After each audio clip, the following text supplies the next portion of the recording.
যদি আপুনি অৰুণোদয় 3.0 নতুন ফৰ্মটো আপোনালোকে লাভ কৰিছে তেনেহ'লে আপোনালোকে এই ফৰ্মটো কেনেকৈ ফিল আপ কৰিব সেই বিষয়ে কিন্তু আজি আপোনালোকক এই ভিডিঅ'ৰ মাধ্যমত আপোনালোকক জনাই দিম। তো আপোনালোকে নিজে নিজে ফৰ্মটো ফিল আপ কৰিব পাৰিব, বেলেগক পইচা দিবলগীয়া দৰকাৰ নাই। তো আপোনালোকে এই ফৰ্মটো আপোনালোকে নিজে ফিল আপ কৰিব লাগিব। তো আপোনালোকে প্ৰথমতে আপোনালোকে আছে যিটো যদি আপোনালোকে অৰুণোদয় আঁচনিখন আগতে পাইছিল তেনেহ'লে আপোনালোকে ইয়েছ অপশ্যন যিটো আছে তাৰ লগতে একটা খালী বক্স আছে, সেই খালী বক্সত আপোনালোকে টিক মাৰ্ক লগাব লাগিব। আৰু যদি আপোনালোকে প্ৰথমবাৰ এই ফৰ্মটো আপোনালোকে লাভ কৰিছে তেনেহ'লে আপোনালোকে নোট ক্লিক কৰিব আৰু আপোনালোকৰ পাছপোৰ্ট সাইজ ফটো এক কপি লাগিব। ফটোৰ ওপৰত এটা সিগনেচাৰ কৰিব লাগিব আৰু ইয়াতে আপোনালোকৰ ৰেচন কাৰ্ড নম্বৰটো আপোনালোকে ইয়াতে দিব লাগিব। ৰেচন কাৰ্ড নম্বৰটো হৈছে 181 বঙাইগাঁও ডিষ্ট্ৰিক্টৰ। তো ইয়াতে আপোনালোকৰ ৰেচন কাৰ্ডটো চাই ল'ব। তো এইটো বঙাইগাঁও ডিষ্ট্ৰিক্টৰ ৰেচন কাৰ্ড নম্বৰটো মই ফাৰ্ষ্টত 3টা নম্বৰ কৈছোঁ আৰু আপোনালোকৰ ডিষ্ট্ৰিক্টটো ইয়াতে আপোনালোকে ধুনীয়া কৰি লিখি দিব। আপোনালোকৰ LAC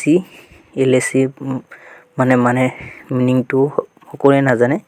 LACৰ ফুল ফৰ্ম হৈছে আপোনালোকৰ যিটো লোকসভা আছে সেই লোকসভাটো আপোনালোকে ইয়াতে দিব লাগিব।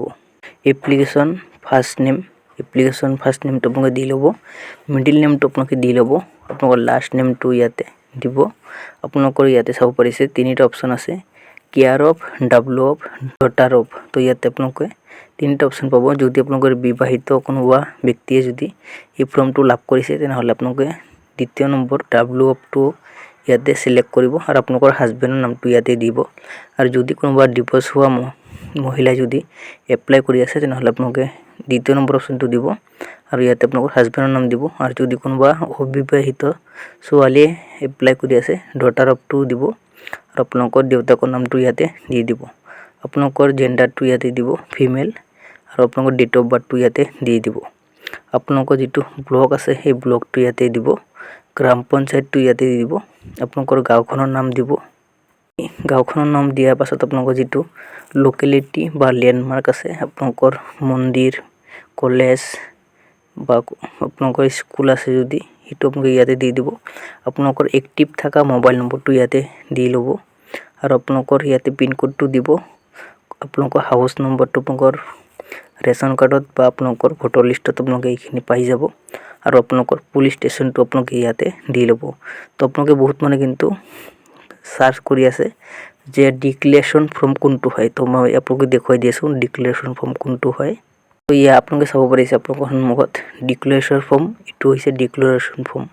তো ইয়াতে উইন্ডো দিব্যাংগজন, ডিভোৰ্স উমেন আৰু উমেন AAY বেনিফিচিয়াৰী আৰু আপোনালোকে ইয়াতে আনমেৰিড উমেন। তো এই 5টা অপশ্যন ইয়াতে দিয়া আছে। তো আপোনালোকে যদি বিধৱা মানুহ আছে তেনেহ'লে ইয়াতে উইন্ডোত সাইডত আপোনালোকে ইয়াতে টিক মাৰ্ক লগাই দিব। দিব্যাংগজনে যদি আপোনালোকে এপ্লাই কৰি আছে, ডিভোৰ্স হোৱা যদি কোনোবা এপ্লাই কৰি আছে সাইডত আপোনালোকে টিক মাৰ্ক লগাই দিব। আৰু যদি আপোনালোকে বিবাহিত যদি মহিলা হয় আৰু আপোনালোকৰ ৰেচন কাৰ্ড আছে তেনেহ'লে আপোনালোকে এই 4 নম্বৰ অপশ্যনটোত উমেন AAY বেনিফিচিয়াৰী তাৰ সন্মুখতে আপোনালোকে ইয়াতে টিক মাৰ্ক লগাই দিব আৰু আপোনালোকে ইয়াতে বেংক একাউণ্ট দিব। বেংক একাউণ্টটো দি কিনে আপোনালোকে ইয়াতে branch name, IFSC code, bank নেমটো ইয়াতে দিব আৰু আপোনালোকৰ যিটো আপোনালোকৰ পাছবুকৰ ফ্ৰণ্ট সাইড আছে সেইটো আপোনালোকে দিব লাগিব, ইয়াতে ইয়েছ কৰিব লাগিব। তাৰ পাছত আছে আপোনালোকৰ আধাৰ কাৰ্ড নম্বৰটো ইয়াতে দিব লাগিব আৰু আপোনালোকৰ এপিক নম্বৰটো ইয়াতে দিব। আপোনালোকৰ যিটো ভোটাৰ কাৰ্ড আছে সেই ভোটাৰ কাৰ্ডৰ নম্বৰটো ইয়াতে দিব লাগিব। ইয়াতে চাব পাৰিছে সেল্ফ ডিক্লেৰেশ্যন। ইয়াতে আপোনালোকে এই ফৰ্মটো আপোনালোকে কিন্তু বহুত বিচাৰি আছিল। তো এইটো এটাই ফৰ্ম হয়। তো মই আপোনালোকক ভালদৰে দেখুৱাব কাৰণে হেৰি কৰিছোঁ। তো ইয়াতে আপুনি ইয়েছ কৰিব আৰু তলত আছে আপোনালোকৰ সিগনেচাৰ কৰিব লাগিব। তো মই আপোনাক দেখুৱাই দি আছোঁ কেনেকৈ আপোনালোকে এই ফৰ্মটো ইয়াতে আপোনালোকে চাব পাৰিছে। ইয়াতে তলত থাম বা সিগনেচাৰ আপোনালোকে ইয়াতে দি ল'ব। দিয়াৰ পাছত আপোনালোকৰ নেক্সট আন এটা পেজ আছে, মই সেই পেজটো আপোনালোকক দেখুৱাই দি আছোঁ। তো ইয়াতে আপোনালোকে চাব পাৰিছে অৰুণোদয় সেল্ফ ডিক্লেৰেশ্যন। তো ইয়াতে আপোনালোকৰ নামটো দিব, আপোনালোকৰ এড্ৰেছখিনি ইয়াতে দিব। তো ইয়াতে আপোনালোকে চাব পাৰিছে আপোনালোকৰ বয়সটো দিব, আপোনালোকৰ গাঁওখনৰ নাম দিব, ডিষ্ট্ৰিক্ট, পুলিচ ষ্টেচন গোটেইখিনি দি কিনে তলত চাব আপোনালোকে ৰেচন কাৰ্ডৰ নম্বৰটো ইয়াতে উল্লেখ আছে, ৰেচন কাৰ্ডৰ নম্বৰটো ইয়াতে দি দিব।